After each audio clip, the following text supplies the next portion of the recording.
僕はホノルル在住40年の日本人。ハワイの気候以外には住めない体になっているし、ハワイ以外の場所には住めない。いや、住みたくない。世の中が2025年に切り替わって、ふと思ったのが、今でも一番大好きな国、日本から来る人たちに、嘘偽りのないハワイの現状を知ってもらって、ハワイを 100% 楽しんでもらおう、ということだった。住むように旅する、という言葉があるが、住んでみないとわからないことは多い。住んでいるからこそ、その場所を奥深く味わうことができる。この動画を見終わった頃には、究極のハワイの楽しみ方というのが分かっているはずだから、と期待して動画を楽しんでほしい。旅行者にとってハワイといえば、基本的にはワイキキのあるオアフ島を指している。僕もホノルル大好きで今に至っているので、ホノルルの現状について話すことにする。まず、みんながハワイに着いたら、アーリーチェックインが可能な滞在先以外は、チェックインの時間まで何をしたらいいのかが問題だ。9時間以上のフライトの後は、体が疲れているのは間違いないので、激しく動き回るのは進めない。これからのハワイ滞在を体調よく楽しめなくなってしまう。では、何をしたらいいのか。滞在先にプールや休める庭などがあれば、そこの日陰で仮眠するのはとてもいい考えだ。その場合、ちょっとだけだからといって、日向で寝るのは絶対に避けなくてはいけない。日射病になる可能性があるからだ。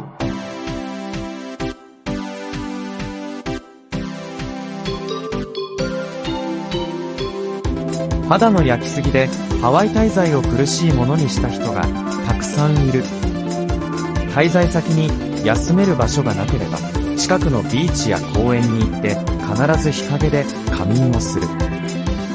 コンドミニアムなどに滞在する人たちは仮眠を取った後に食料品などの買い出しに出かけた方がいい。仮眠で体はすっきりしているだろうし、買い物が楽しめる。さて、ここからがハワイ在住者ならではのハワイの過ごし方の奥義だ。食料品の買い出しはどこでしたらいいのか。それはズバリドン・キホーテだ。日本人向きのものは揃っているし、値段も適正だ。後で述べるお土産の買い物をする場所の一つもドンキだ。ドン・キホーテでおすすめのものがある。ドンキのベーカリーで作っているレーズンブレッドだ。レーズンがたっぷり入っていて、その素晴らしい味は病みつきになること間違いなし。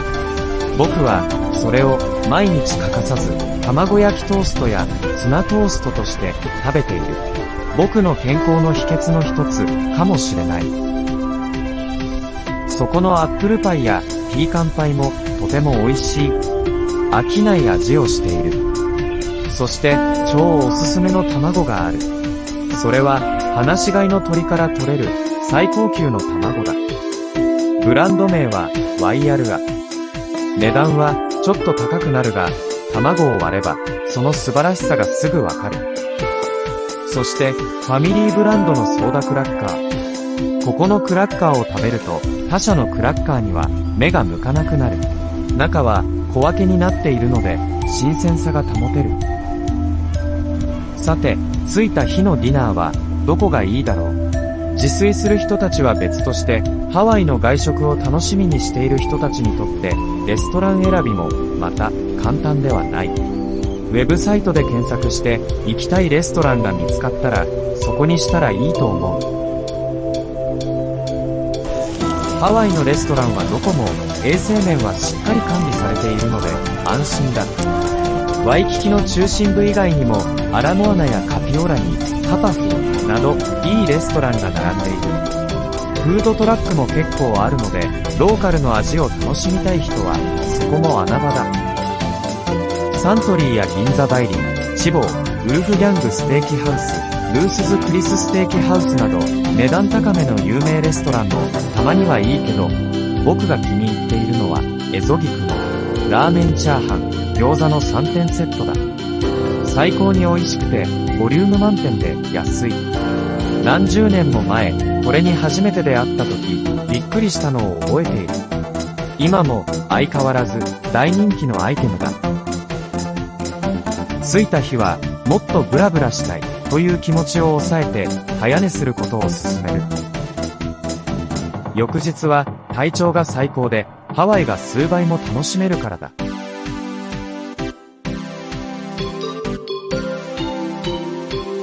日本から友人がハワイに来た時に僕が絶対に案内したい場所を紹介しよう。ここを見たらハワイというものの真髄を味わうことができる。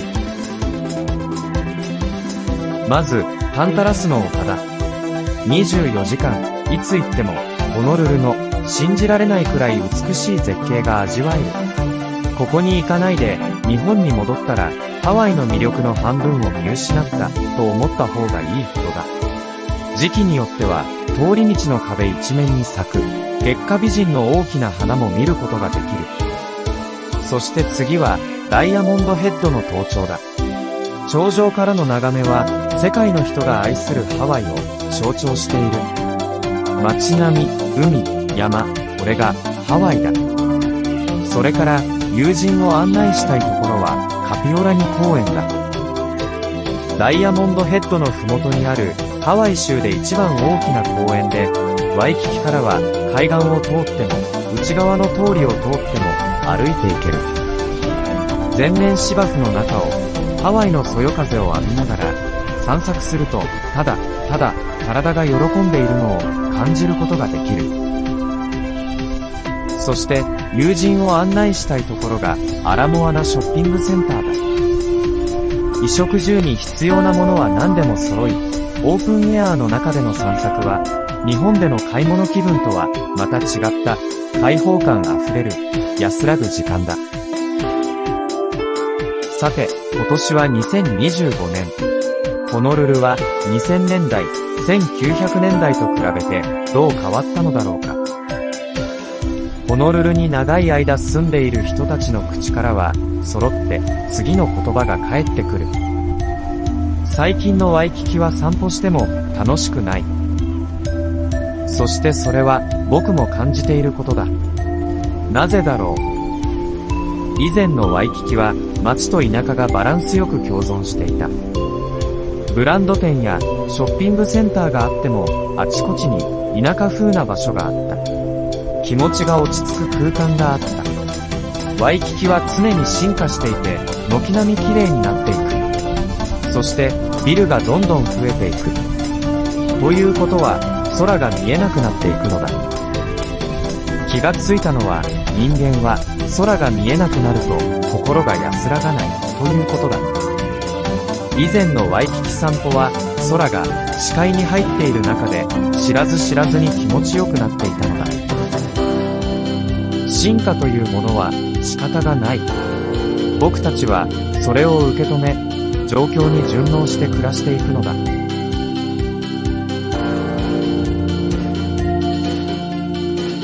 しかしその一方で、ハワイにとって本当に大切なものは変わっていない。それは素晴らしい気候だ。涼しさを運んでくれる貿易風のある限り、ハワイは本当にパラダイスだ。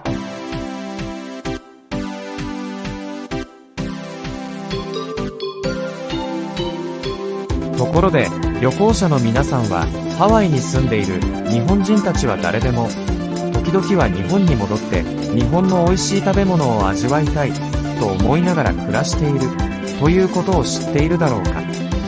ハワイの食べ物は、まずい、とは言わないけど、やはり、日本国内で食べる料理は、本当に美味しい。ところが、ハワイで浸透しているプレートランチの中で、実は涙が出るほど美味しい、日本の味をしたプレートランチを提供しているところがあるのだ。しかも、どこよりも安い値段でだ。そこの名前は、ユーキッチン。テイクアウト専門だけど、照り焼きチキンやすき焼き弁当、カレーライス、焼きそば、ポークカツボールなど、数多くのメニューがあって、どれをとっても最高に美味しいものばかりだ。場所がワイキキからはちょっと離れているのが残念だけど、レンタカーをしている諸君ならワイキキから15分くらいで行けるし、バスを利用するならワイキキから1時間くらいで行ける。はっきり言って時間をかけていってもその価値は十分にあるということを強調したい。僕が初めてそこのを食べた時、その美味しさにびっくりしたと同時に、日本に行かなくても本物の日本の味が食べられると大喜びしたものだ。ハワイのオプショナルツアーはたくさんあるので、パラセーリング、サンセットディナークルーズ、クアロアランチ、ゴルフなど、自分の好きなのが見つかれば、それを心ゆくまで楽しんでほしい。僕が勧めるのは、無料で楽しめるもの。まず、ホテルブラブラ巡り。ハワイのホテルはほとんどどこでも、自由に出入りできるし、ホテルごとに個性豊かなので、ブラブラ見て回っても飽きない。中に入っているブティックで掘り出し物が見つかったり、新しくオープンしたカフェで気持ちいい時間を過ごしたりと、ハワイ在住者たちの中にも定期的にホテルブラブラ巡りを楽しんでいる人も少なくない。それからマジックアイランドの散策。そこはアラモアナビーチパークのワイキキ寄りに突き出た半島だ。半島を一周できる遊歩道を歩きながら目の前に広がる広大な砂浜やヨットハーバーから出版する船を眺めたり、向かいのアラモアナセンターのフードコートからプレートランチを調達して木陰で食べたりくつろいだり、ハワイでの極上の時間を満喫できる。それとせっかく気候のいいハワイに来たのだからスポーツを楽しむのもいいかもしれない。ワイキキ周辺には無料で使えるテニスコートやピックルボールコートがあるので、日本からラケットを持ってくれば楽しめる。ビーチバレーボールもほとんど毎日やっていて誰でも参加できる。あとハワイ大学巡りもおすすめだ。東京ドームの30個分の広さというから広大なキャンパスだ。